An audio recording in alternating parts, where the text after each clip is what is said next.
हाय friends, मैं हूं Yashasvi and welcome back to my channel. आज मैं आप लोगों से बात करने वाली हूं नवरात्रि के बारे में। नवरात्रि बहुत ही जल्द स्टार्ट होगा और मैं एक गुजराती हूं तो नवरात्रि की बात तो बनती है। वैसे भी इस टाइम कोरोना के हिसाब से बहुत बड़े तौर पे शायद नवरात्रि नहीं होगी, पर स्ट्रीट लेवल पे बहुत जगह नवरात्रि होने वाला है। तो आज मैं आप लोगों के साथ कुछ सिंपल आउटफिट आइडियाज यहाँ पर शेयर करने वाली हूँ, जिनमें से पहला आउटफिट है ये वाला। आपको यहाँ पर बहुत ज़्यादा हेवी एम्ब्रॉयडरी वर्क हो वैसा चनिया चोली चूज करने की जगह एक लाइट वेट सिंपल, जिससे कि इसमें कोई भी वर्क नहीं है और इसका फ्लेयर भी आप देख सकते हैं बहुत ही अच्छा है। इसके ब्लाउज में भी इतना ज़्यादा वर्क नहीं है, फिर भी थोड़ी बहुत डिटेलिंग है। इसकी जो स्लीव है वो 3/4 है, तो आप ऐसे में इन्वेस्ट कर सकते हैं।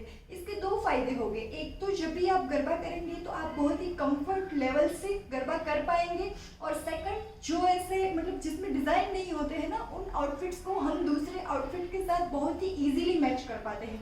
वो आगे मैं आपको बताऊंगी, क्योंकि मैं इसी चनिया का यूज़ करके आपको एक दूसरा आउटफिट भी दिखाने वाली हूँ। तो चलिए जल्दी से वीडियो को शुरू करते हैं। आप जब भी चनिया चोली ट्राई करें, चाहे वो हैवी हो या लाइट वेट हो, सबसे पहले आपको दो चीज़ों का ध्यान रखना है। हमेशा ही अपने सैंडल्स पहन लीजिए, जिनसे आपको पता चलेगा कि आपके चनिया की जो लेंथ है वो कहीं आपके पैरों में तो नहीं आएगी। अभी मैंने ये बहुत ही मतलब नीचे पहना हुआ है, पर जब हम खेलते हैं तो आप उसका भी ख्याल रखें कि आपका जो चनिया है वो आपके पैरों में ना आए और आप गिरे ना। सेकेंडली, हमेशा ही जब भी आप चनिया पहने तो आप अपना टाइट्स या तो 3/4 पहनना कभी भी ना भूलें, क्योंकि उससे आप काफ़ी ही कॉन्फिडेंट फील करेंगे। कभी भी इधर उधर चनिया हो गया तो भी हमें उसकी इतनी टेंशन नहीं रहेगी। तो ये दो चीज़ आप कभी भी ना भूलें। तो नाउ इस ज्वेलरी को पहले तो मैं आपको, क्योंकि मैं गुजरात से हूँ तो गुजराती स्टाइल में ही आपको स्टाइल करना दिखाती हूँ।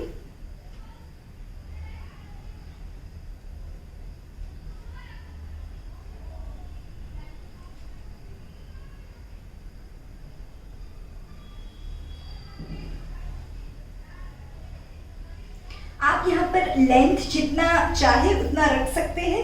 मैं यहाँ पर अभी इतनी लेंथ लग रही हूँ। उसके बाद हम सेफ्टी पिन की मदद से इसे सिक्योर कर लेंगे।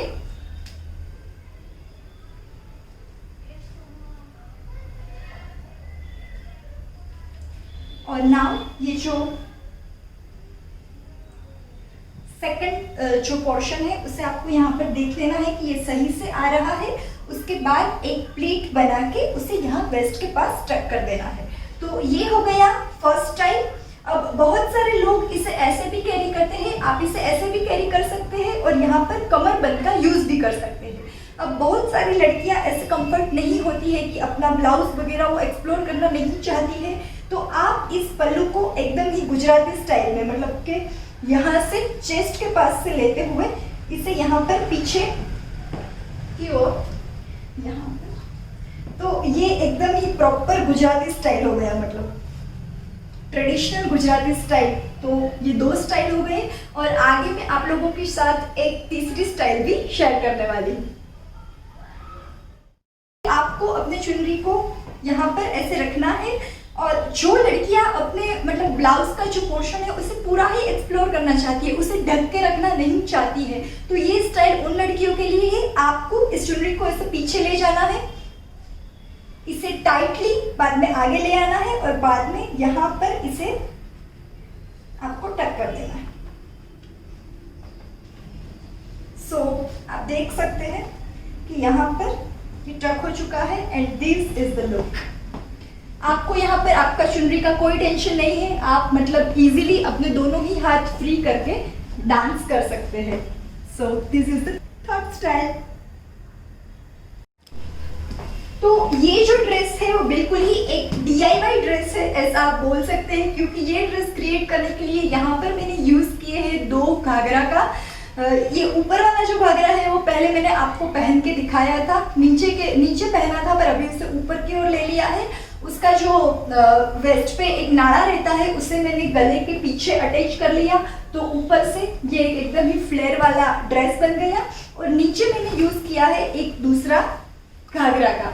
अगर आपके पास 2 सेम कलर के घाघरे हैं तो भी आप ये आउटफिट क्रिएट कर सकते हैं, और अगर आपके पास डिफरेंट कलर के घाघरे हैं तभी आप ये आउटफिट क्रिएट कर सकते हैं। नाउ ये आउटफिट क्रिएट करने में आपको एक बात का ख्याल रखना होगा कि आप जब ऐसे ही 2 घाघरे पहन लेंगे ना तो ये बहुत ही अजीब सा लगेगा। आप बोलेंगे कि ये यशस्वी ने क्या कह दिया, ये तो कुछ अच्छा नहीं लग रहा है। तो इसके लिए आपको चाहिए एक वेस्ट बेल्ट, क्योंकि जब आप इस ड्रेस पे वेस्ट बेल्ट पहनेंगे तो आपके बॉडी का शेप जो है वो डिफाइन हो जाएगा और उससे ये आउटफिट बहुत ही प्यारा लगेगा।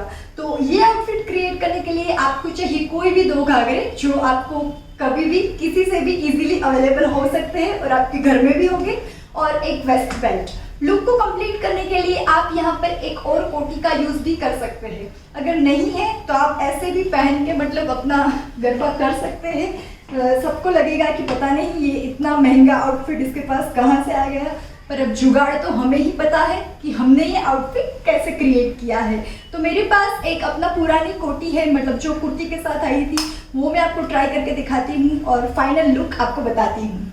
तो ये रहा वो पुराना वाला कुर्ती जो मेरी मतलब आया था कुर्ती के साथ, वो मैं आपको पहन के दिखाती हूँ कि वो कैसा लगता है। सॉरी, ये उल्टा है।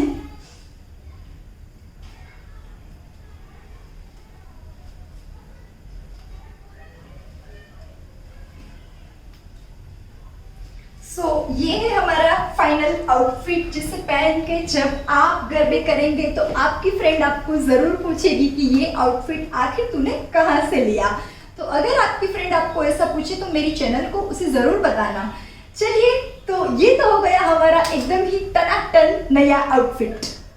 सो गाइस, दिस लुक को कंप्लीट करने के लिए मैंने यहाँ पर यूज की है एक कुर्ती। आप अपनी किसी भी कुर्ती का यूज कर सकते हैं अपने घाघरा के साथ। अगर उस कुर्ती में ऐसे कुछ ग्लास वर्क है तो ये नवरात्रि में ज़्यादा सूट होगा, तो आप ऐसी ग्लास वर्क वाली कोई भी कुर्ती है उसे इस तरीके से स्टाइल कर सकते हैं। साथ में यहाँ पर मैंने लुक को कंप्लीट करने के लिए यूज़ किया है मेरा ये पर्स। वैसे तो अभी स्ट्रीट लेवल पे ही गरबी होने वाला है, नवरात्रि होने वाला है, पर फिर भी अगर आपके पास ऐसा कोई पर्स है तो आप उसे भी नवरात्रि में स्टाइल कर सकते हैं। So this is the final look. तो फ्रेंड्स, ये थे सारे आउटफिट आइडियाज़ जो कि हमने एक ही चनिया चोली का यूज़ करके सारे ही आउटफिट्स क्रिएट किए हैं। आगे भी मैं ऐसे ही वीडियोस आप लोगों के लिए लाती रहूँगी। तो मिलते हैं नेक्स्ट वीडियो में, तब तक के लिए bye bye, take care, happy Navratri.